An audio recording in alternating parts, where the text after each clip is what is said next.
Hello, I'm Trevor Hands, Director of Communications with the Garden City Co-op. We're here at the Clarion Inn for the 2016 Ag Women in the Heartland Conference. Yep.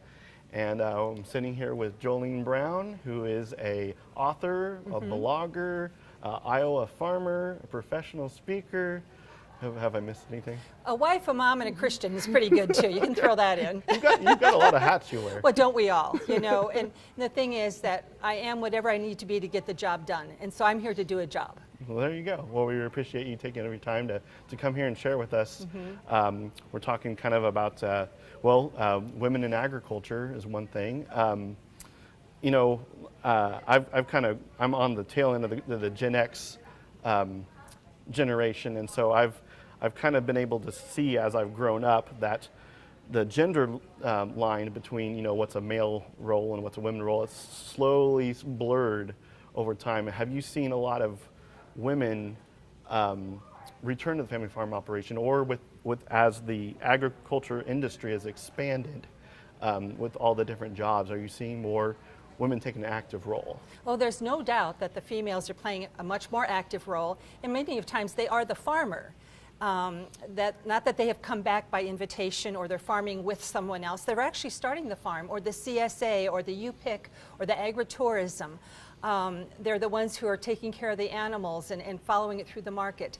So the women in agriculture have really, they're getting a lot of the financial backing to do what they need to do.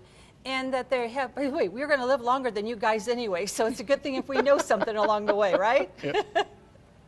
Well, kind of speaking of like this family succession, your topic that you're going to be speaking on tomorrow is about the three little pigs. Yes. So what do the three little pigs have to do with running a family business? Well, they were all sent out. They finally grew up, those three little pigs, and they decided to build their houses. And of course, the ones of wood and straw were blown down immediately. But that third pig did it right. He put in one brick at a time. He put in mortar in between so that he could not only take care of himself, he could invite his other pigs to come with him, and they could even withstand the big bad wolf. That's exactly what we need in the family business. There's so many tools that we need to have in place, that we need to have ready to use, that we build a business worthy of transitioning, and that's building the house. And then we have to have those advisors along the way, the attorneys, the accountants, the financial planners, the people who can make us actually help us get the work done. So the third little pig did it right, and tomorrow I'm going to give them the template tools of what we need to have bricks to build that business and then to start the transition. That's such a huge buzzword around here, as we've got people retiring and handing off the business. Then we've got other farmers who don't have any heir to the throne, and so to the family business. So they're like trying to figure out whether it stays with the blood or outsiders and things like that. Bloodline only, heaven forbid, Well, and there are different options that we have there as well. But what I know, before any successful transition can happen, that senior generation must be first financially secure first. So they have to be financially ready and independent. If not, they micromanage the business to death because you're dinking with their security. So they never transition. The second thing is they have to be emotionally ready. And then, it's kind of like I had the farmer say to me, well, as long as my daughter doesn't change anything, I'm flexible. So he's not ready to transition. But the third one is that they have to really understand that they are not saying goodbye to something, they're adding on to something that they have worked so hard to build up. And they've been such good teachers. They now get to walk alongside, and then they get to stay there to be the mentors and the wise masters that we need along the way. But I'm sure you have heard, as I have, I was born on this farm and going to die on this farm. Right. I want to die with my boots on. And my husband even said, I'm going to die while I'm combining. I'll throw my head against the steering wheel. I'll just go round and round out there in the cornfield. I'll dig my own grave. So he's a diehard farmer, let me tell you. But what I know is that the senior generation has to be ready. It does not matter if the next generation is ready, if the senior generation isn't. And since they hold the majority of the assets, I always have to start with the asset owners. Well, how do you balance that risk management as you've got the younger generation coming up and wanting to expand? You might have the seniors wanting to kind of conserve a little bit more, for the retirement and things like that. How do you balance that risk? Well, first of all, the next generation has to take the risk in what they can afford to lose and what they can afford to build. But if I have that senior generation independently financially secure, in other words, for their long-term health care, because believe it or not, people have to live until they die. So we got to make sure we got to not just enough to take care of our health, but to have the lifestyle that we've worked so hard to build up. So we want to make sure that we've got them financially ready. And when we do that, then they're more apt on to take the role of the teacher and to let you take the risk, because if you lose it and you screw it up, you've got to live with it. I am still okay.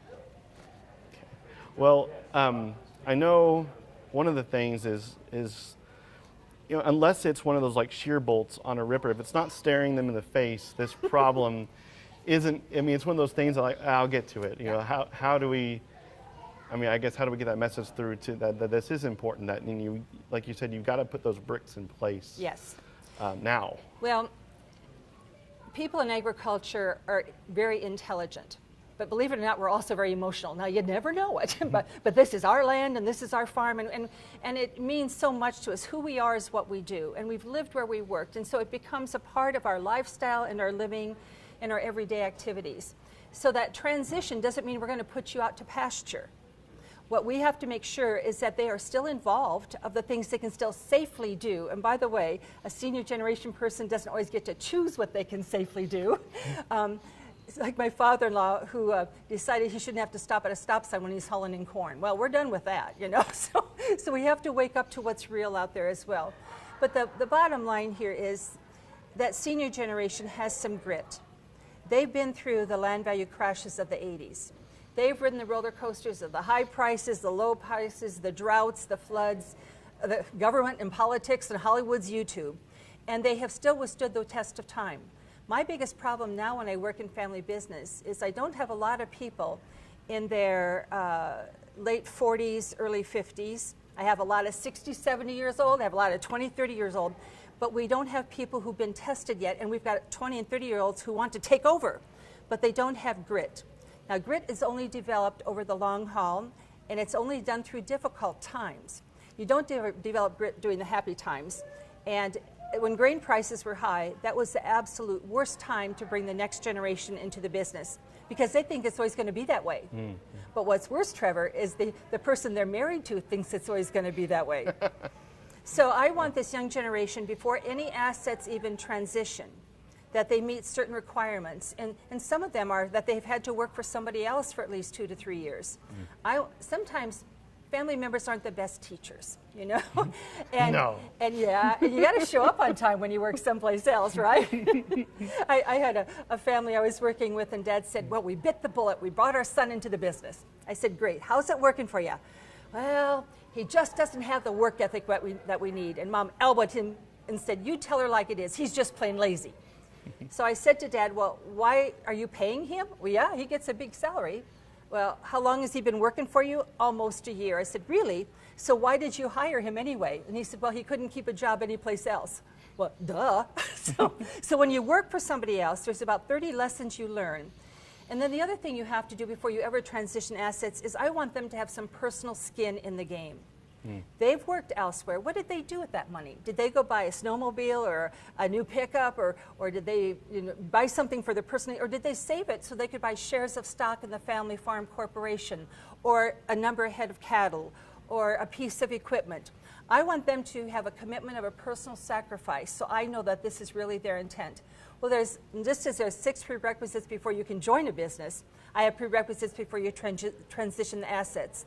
And once we have those in place, and everybody knows the rules of the game from little on, this is the rules of the game if you want to be a farmer someday, that's how it works, then the transition takes place without guilt, without a lot of angst and a lot of fear, because we've got the bricks in place. Gotcha. So instead of treating family like family, I mean, you're treating them like employees. Ho, ho, ho, ho. Okay, my whole deal here is you've got to intentionally make a choice. You have to decide if you want to be a family first business or a business first family. Now, I will tell you at least 95% of every email or phone call or conversation that I have are from people who are family first. Let's not rock the boat. We don't want to get dead mad oh, I think we'll all get along. Gosh, I hope there's a will. And you make your decisions on habits and assumptions and traditions, and sometimes that works out. I call that luck. Okay. Now, in a business first family, it does not mean that we demean the family. It does not say the business is more important than the family, but what it says is we love and honor you, this family, so much. We'd better get the business right, because if not, at the end of the day, you will have neither family nor business. And one of my talks is called Stop the Fighting on the Way to the Funeral Home. And you know exactly what I'm talking about, because everyone knows brothers or sisters or moms or dads or neighbors with their relatives who aren't speaking to each other. And that's because they didn't take care of things when the times are good and have those bricks in place and the tools to use when the times get tough. Being part of a family business is not a birthright. I don't believe parents owe their kids a business. Now, I think we owe them 4 things, but a business isn't one of them, and they're going to hear that tomorrow. So, I mean, it's important that, instead of the handshake or the he said, she said, you have it down in writing. Yes, and so they will get template tools tomorrow, one of which is the conflict, how you're going to deal with conflict. And of course, very simply it is, if you and I have a disagreement on something, did you know that rolling eyes and cussing and swearing and slamming doors is not acceptable? You try that when you work for somebody else and they've shown you the door. So why do we allow that in our business? And so they will hear that if you got a problem with someone, you got to go direct to that person, and you can't go with the problem unless you have an idea of a solution. If that doesn't work out, you get to go to the manager, which may be mom or dad, or if it's dad and somebody has a problem, whoever is the asset owners. If that doesn't work, I hope you've got some good advisors. And most all of us in this day and age do need an advisory council of the attorney, the accountant, the family business coach, to cheer us on when we've done things right, and to help us with the mosquito bites so we don't have explosions, and to keep us up to speed to make sure our accountability is there. And then if that doesn't work, you've already decided on who you're going to call for mediation. But I had a wonderful phone call from a mom who said to me, the minute the manure spreader comes out, my ulcer kicks in. Because my husband's not going to load it right, my son's not going to spread it right, and they both come in the house and dump the poop on me. She didn't say poop, but you know what I'm talking about, okay? And I said, did you cause this problem? She said, no. I said, well, can you load the spreader? She said, no. I said, can you haul the manure? I said, no. I said, do you want to get rid of your ulcer? She said, yes. I said, okay, here's what I want you to do. The next time they get out that manure spreader and they come in the house and dump, the minute your husband does that, I want you to go, stop, you got a problem with John, you go talk to him, and I want you to turn around and walk away. John comes, stop, you've got a problem with your dad, you go talk to him, and I want you to turn around and walk away. Never change the words. It can't be stop in the face, it has to be stop right here. And I actually want you to turn around and walk away. She said, the first time I did that to my husband, I went into the bathroom and I closed the door. He followed me and he's shouting in the crack, and that's not all he did wrong. But she said it only took a week till they quit dumping on me, because I'm not going to enable them to continue their problem. They have to solve it them themselves. Good advice. Yeah, it's fun. We're going to have a great time tomorrow. Great. Why don't we talk about, there are several farmers here that who had children who decided to choose other professions, and so they don't have anybody. But it's just that going back to the whole thing about, but it's not in the bloodline. I mean, how can someone outside the family actually might be a good substitute? Well, I have a lot of farmers right now, including my husband and myself, who do not have a next generation who will be back on the farm. But we've made a decision that we would like to help someone else, young family, get started in agriculture. But here's what we've done. We've gone to meetings just like our County Farm Bureau, our extension meetings, our corn and soybeans, our cattlemen's meeting. We're watching to see who the next generation shows up. And then my hometown is only 2,500 people. Believe me, we know how they treated their parents. And then we say, gosh, have they been in 4-H and FFA? But you got to be a little careful, because sometimes the parents do the kids' projects, but you kind of know the good ones. And then we actually have a list of names for our daughters of who to crop share rent to. If we kick the bucket today, here's the order of people you would contact. You're going to be inundated by people who want the land. But here's who we want you to contact. And by the way, we've already talked to them ahead of time. And I said, they can't afford cash rent.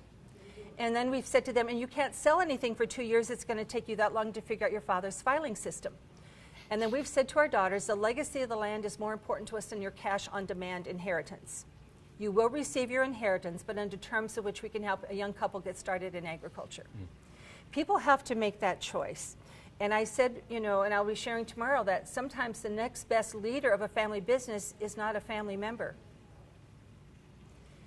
If there's somebody in your family who is angry or addicted or arrogant or lazy, not only should you not hire them, why on earth would you ever trust them with the resources that have meant so much? Now, I hope you help them. I hope you give them all the resources they can to improve. But the bottom line here is that if you told me, yes, you want the business to continue, I didn't ask you with whom yet. Yes, you want this business to continue. And by the way, it's not going to be done the same way you have done it. As it continues, it will also grow into whoever else takes on the new figurehead of the business. Because we can't say, you can only do these things on my land. I've got so many people managing from the grave, it drives me absolutely insane. But that's a whole nother story. So the bottom line here is, if you said, yes, you want this to continue, and I say, so when? Is it when you see a neighbor dies and you're thinking, oh gosh, no, I better do something too? Is it going to be when you have a health problem? Is it going to be when you're scared to death of this technology and all this global markets that the pressure is so much you start to have health problems? You know, when are you going to do this? Just tell me when. And then we're going to talk about with whom. And I have some really great operations who have had amazing key employees who've really been managing and leading. And all of that, farmers' kids are maybe labor. They don't want to be more, but they're going to, of course, get it all. They're going to inherit it all. Oh, really? Who said that, you know? So we have to be really upfront. The key here is the rules of the game have to be known. People don't have to like it, but they deserve to know it. And that's a tough conversation, but the stress that is relieved from it, your spine is stronger, you sleep better at night, there's a lot more peace. And you don't have to walk this journey alone. There are people who will help you and walk by your side. That's some great advice. For more information, you can go to Jolene's site, jolenebrown.com. Yep, jolenebrown.com. And pinktractor.com. Oh, I do blogging for pinktractor.com, which is a women in ag website. But you know what? We got a heck of a lot more men clicking on those things than we have the women. Really? Yeah, they're checking out to see what we're doing. It's like I say to the women, you say you can't get your husband to go get a spouse or a will. Well, he doesn't have to go. You get to go get your own. I said, but if you put it on the calendar, he'll be there because he's going to want to know what you're going to do. So we have a lot of fun as we learn from our sisters in agriculture on pinktractor.com. All right. Well, thanks so much, Jolene. You're welcome.